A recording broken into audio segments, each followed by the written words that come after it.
should go. I'll talk to him in a while, okay? That's interesting. The Rosales family tells me you had some trouble in South America. Nothing I couldn't handle. Well, a few things have changed since you've been gone, Jason. Was that the idea? Get me out of town so you can make inroads here, or did you think it would be easier to take me out in unfamiliar territory? You know what I've learned? The key to success in life is adaptability. The only thing constant is change, and when the winds shift, you can't fight them. Because if you do, you may not survive. I will be landing more shipments soon. I don't want any interference like last time. No hijacking the product and holding it hostage or trying to get me busted, all right? You move things to my territory. You take your risks. I have nothing to risk. Can you say the same? Because at last count, you've got a crazy, overly medicated ex-boss. You've got an ex-girlfriend whose mother is suffering from cancer. Another ex-girlfriend who's crying on your shoulder about her drug-addicted cop husband. And then there's my ex, Carly, who can always be counted on to stir up some fresh hell for you to deal with. Pile any more on that plate, you're gonna crack. By the way, I've made some new friends in high places that you don't know about. And by the time you do, it will be too late.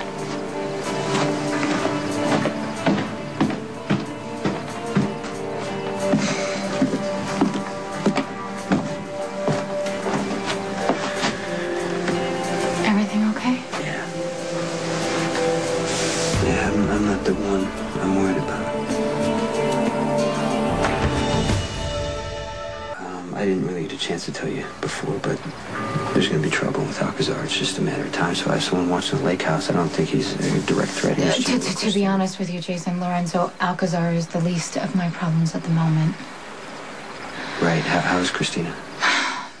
She's scared and confused. Naturally, she doesn't know what's going on. She really can't grasp the concept, and she thinks her mother is going to die. I keep trying to reassure her that she's not, and the more I try to reassure her, I feel like I'm lying, and it makes me feel worse. And to make matters worse, Rick is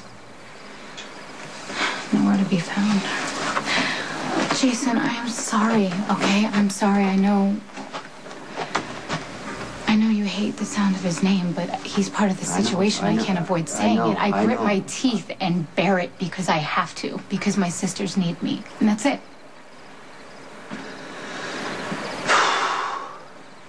What can I do? I wish I knew. I can't exactly jump into your arms and pretend none of this is happening, right? I'm just sorry that I'm not better at this stuff. Hey. Are you kidding? You did pretty good. You called me. You promised to, and you did. Came to see me as soon as you got back, and you even brought me some peanuts. So it's... Jason, I know this is hard for you, and it's really, really hard for me, too. I kind of feel like I'm standing on the edge of the Grand Canyon right now. I've never been there. You should go. The air is really clean. You can see all the way across. It's impossibly far. It's kind of how I feel about us right now, you know? I can see what we used to be. And I know I want it back, but it's far. There's so much in between. I don't think that when we're at the Grand Canyon, we might as well be. Do you want me to leave you alone? Do you want to leave me alone? No. Good. That's a good start. There's something wrong with me. When I get hurt, trying to fight that. Because I don't want to do that to you.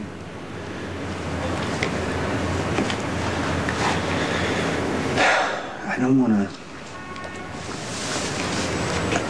lose the years we spent together. I don't. Everything you gave me, you know, my life. I was gonna die, and you refused to let me. And now your life is a nightmare. And I want to help you. You just need to tell me how.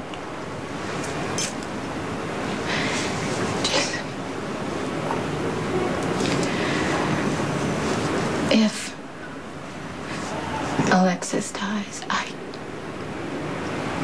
can't let you help.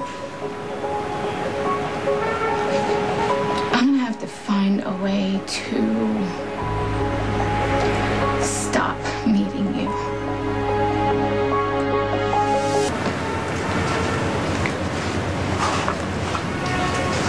When I first moved in with you, I was independent. And I'm not saying that I had a great life, but I knew that I could always count on myself. And then slowly, little by little, I started to count on you instead. I wanted you to count on me. I know, Jason, I know, but I'm not just talking about money. Even though you supported me for more than 2 years of my life, and Alexis, she thinks it's pitiful. She thinks it's a sign of weakness or something. You were pregnant. No one expected you to go back to work. After the baby. But I needed you. Okay? I said it. I needed you. I needed your help. With Michael. And then I got sick. If you counted on me, I counted on you. But you are okay on your own. Maybe you miss me a little. I mean, I'd like to think that you still do, but me, I am the one whose life completely stopped, Jason. I mean, even after everything that's happening with Alexis and my sisters, and it's like half of me is there. The other half is constantly looking, searching for my way back to you. You probably think I am completely insane.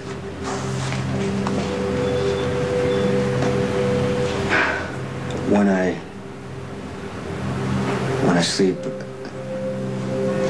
know, there's moments I wake up and I still reach for you.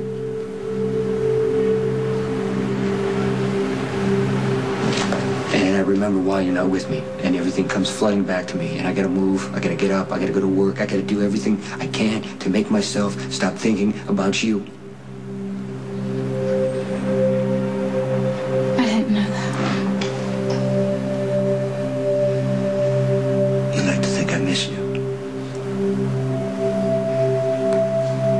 I miss you.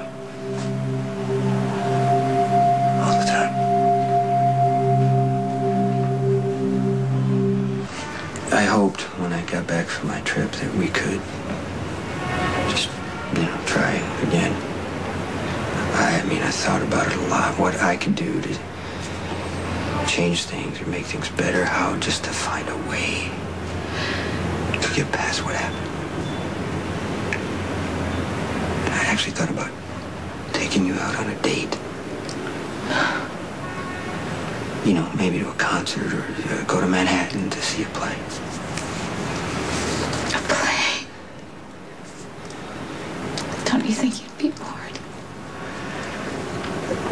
No. Because while you were watching the play, I'd be watching you. You know, you really get into that stuff. You're laughing and you're crying and you're squirming around, you're covering your eyes. Oh, come on, I don't do that. Every time you watch a movie, and it really started to worry me for a while. Are you talking about the time that I was on the couch watching that movie and I started... so hard that you could barely see, your eyes were like... It wasn't that bad. What are you talking about? Your face was all red, your nose is running, and I thought something terrible, horrible had happened. And I asked you, and you said, no, it's fine. So I said, okay, I'm going to go upstairs, go to bed. I hear the TV come on. I come back downstairs, and you're crying even harder than you were the first time. Because it was the saddest part of Gone with the Wind. You could have told me.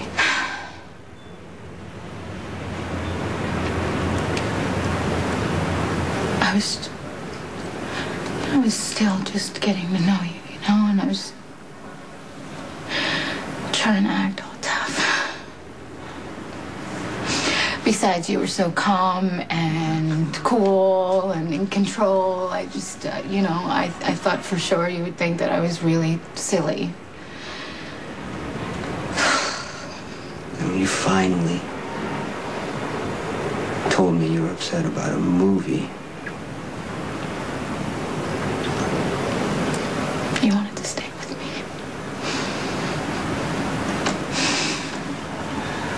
Jason, you were so sweet.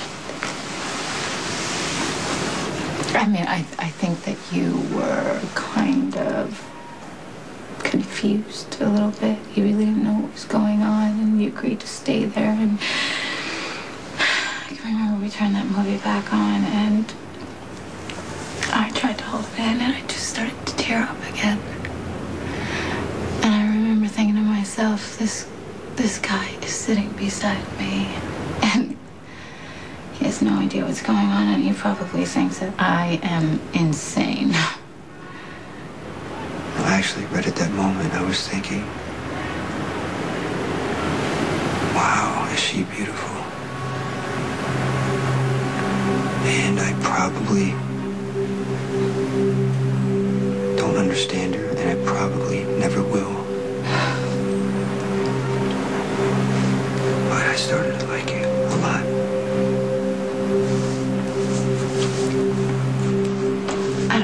I don't think I'm ever going to be able to watch Gone with the Wind again without you.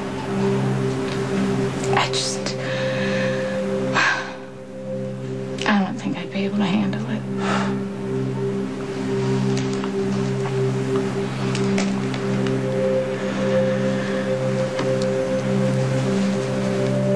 I'm going to go downstairs. Alexis's surgery is probably